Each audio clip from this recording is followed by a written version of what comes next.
इस समय हम वृंदावन की पवित्र धरती पे हैं। यमुना मैया का किनारा है, तट है और ठीक सामने शमशान है और शमशान के ठीक बराबर में हम यहाँ जिस कुटी में बैठे हैं, हमारे साथ हैं अघोरी बाबा ओगड़नाथ। यमुना किनारे शमशान के ठीक सामने यहाँ कुटी बना करके रहते हैं और महाराज जी यहीं शमशान में रहते हैं। हम उनसे बातचीत करेंगे और उनकी जो दिनचर्या है, उनकी जो क्रियाएं हैं, उसके बारे में उनसे बातचीत करेंगे। महाराज जी हर हर महादेव। राधे श्याम।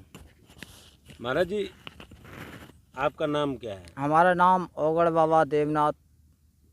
अच्छा। तो हम इस दुनिया में चले आए कि चलो इस दुनिया को देखा जाएगा। फिर भी ये दुनिया तो बहुत सुंदर भी है और बहुत अजीब तरीके की है। इसको समझना ही बहुत नामुमकिन है इंसान को। अघोरी क्रियाएं करते हैं आप? तो अघोरी क्रियाएं करते हैं, जैसे कि कोई हमको जैसे कि आगे से ऑर्डर आएगा, जैसे गेस्ट आएंगे और जैसे हमको दुनिया कहेगी तो कर्म तो हम वैसे ही करते हैं। तो हमारा अपनी साधना जो है, हमारी तांत्रिक साधना है, इसको हम रात को भी करते हैं, दिन में भी करते हैं। मगर टाइम हमारे दो हैं, एक रात को 12 बजे, एक दिन में 12 बजे। हमारे सामने 24 घंटा मुर्दे आते हैं। अभी भी जा रहा है, वो लेके जा रहे हैं संसार में फूंकने के लिए और ये लेन लगा कर चले आ रहे हैं। और वृंदावन में कम से कम नहीं तो 15 दिन के अंदर अंदर, कम से कम नहीं 15 दिन के अंदर अंदर, कम से कम नहीं तो 200 मुर्दा यहाँ फूंक के बराबर कर दिया। वो अभी लेन पे लेन चली आ रही है।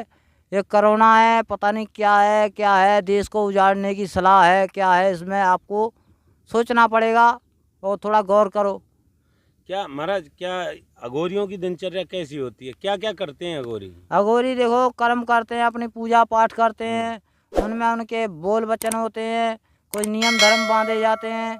और जैसे आप लोग आते हो, आप लोग को कष्ट को निवारण करना हमारे लोग का कर्म होता है। अच्छा, सुना मुर्दों पे किस तरह की क्रियाएं होती हैं? मुर्दे कई प्रकार के होते हैं। देखो कोई ऐसा है जिसको चावल खाने हैं, कोई मुर्दा ऐसा है जिसको मिठाई खानी है, और कोई हाँ मुर्दे भी खाते हैं। अच्छा। और कुछ इंसान जो ऐसे हैं जो दे नहीं पाते हैं, ताकि वो कष्ट पहुंचा देते हैं। अच्छा, मतलब ये तो अजीब बात है ना कि मुर्दे भी खाते हैं। हाँ अजीब बात है, पर खाते हैं क्योंकि अक्सर वो भी भोलेनाथ के गण हैं।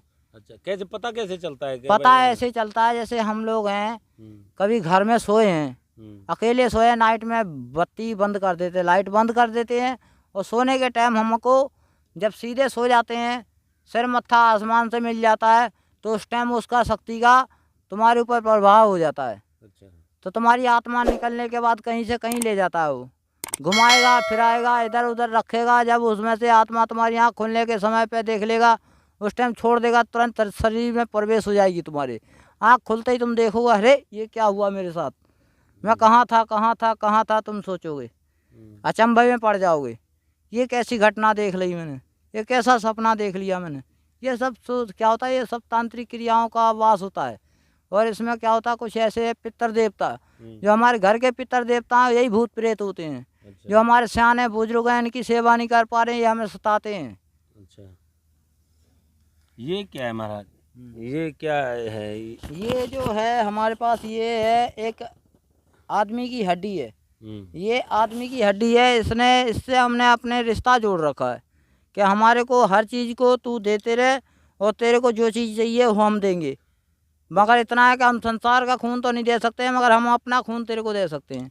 नहीं तो हड्डी कैसे दे सकती है? हड्डी देती है? हाँ, ये हमको हर चीज़ देती है, ये हमारे पास हर एक चीज़ को लाती है, और इससे हम सब कुछ, यानी कि हमारा यही भगवान है, यही सब है, बस इसी को मानते हैं, जो कि हड्डी हमारे शरीर के अंदर भी है।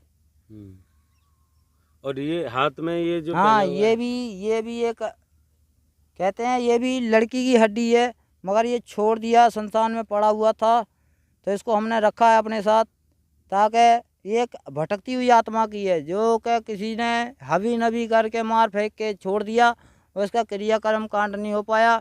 तो ये हड्डी पड़ी हुई, जब आते जाते हमारी नज़र पड़ती तो हमारे इससे संकल्प होते हैं। तो हमने कहा एक दिन तेरे को अपने साथ ले जाएंगे। तो इसको रखे 6 महीना जगाने के बाद इसको अपनाया हमने। मतलब जगाने का क्या मतलब? जगाने का मतलब ये है, इसको एक रोटी और एक मोमबत्ती यानी इससे मिलने जाना पड़ता है। जैसे मंदिर में जाते हैं हम पूजा पाठ करने, रोज़ सुबह जाते हैं, रोज़ शाम को जाते हैं, ऐसे हमने इससे रिश्ता जोड़ रखा है और उसको एक जगह दे रखी है कि इस जगह पे हम तुम्हें कोई चीज़ रखेंगे तो वो चीज़ लेके चले जाया करो।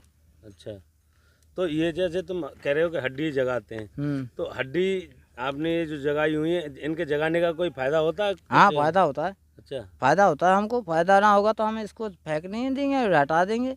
क्या फ़ायदा? जो कपड़ा पहन रखा है उस कपड़े का हमें लाभ ना हो तो कपड़ा हटा देना चाहिए। जो पर्दा ना करे वो कोई कपड़ा नहीं होता है।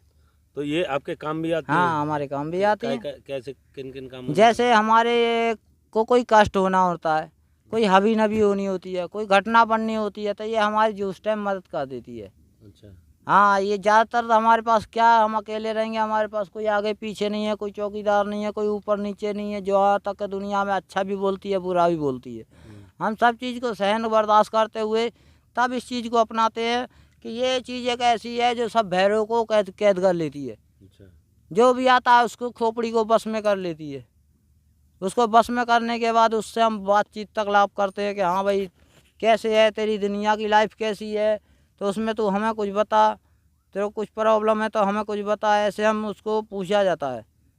तो ये चीज़ हमारी ऐसा है कि इससे वचन कर देते हैं कि हम तुम्हें ये चीज़ देंगे, इतने दिन के अंदर अंदर ये चीज़ को ख़त्म कर दो, तो वो चीज़ ख़त्म कर देती है। कितने दिन से आप ये अघोरी जीवन ये हमारा जीवन बचपन से 8 साल के थे तब से हमने लंगोटा पहन रखा है। आज भी लंगोटा पक्का है हमारा, अकेले है, एक निरंजन दो सुखी, मगर हम तीसरा नहीं आज तक। आप 8 साल के संत बन गए? संत बन गए, हमारा ये जन्म पूरा संत में निकल जाए, यानी कि हमने अपना शरीर सारा भारत को ही दान किया है, किसी और को नहीं दान किया है। ऊपर वाले के नाम पे हमने भारत को दान किया। लो हम किसी गुरु के बालक बनने जा रहे, जिस दिन गुरु के बालक बने थे उसी दिन गुरु ने कह दिया था बेटा आज तू मर गया, आज तेरा दूसरा जन्म हो गया, तू संसार में किसी का नहीं है, सिर्फ गुरु का ही है। अच्छा, आप दूसरे बाबा भी तो बन सकते थे, अघोरी बने आप? अघोरी इसलिए बने कि हमने ये देखा कि भाई जब साधना करो तो सच्ची करो, भक्ति करो तो सच्ची करो, पूजा करो तो सच्ची करो, नहीं तो बेटा कुछ मत करो। ऐसी ही रोचक वीडियो देखने के लिए हमारे चैनल को सब्सक्राइब करिए, लाइक करिए, शेयर करिए और अपनी राय हमें कमेंट में ज़रूर दीजिए।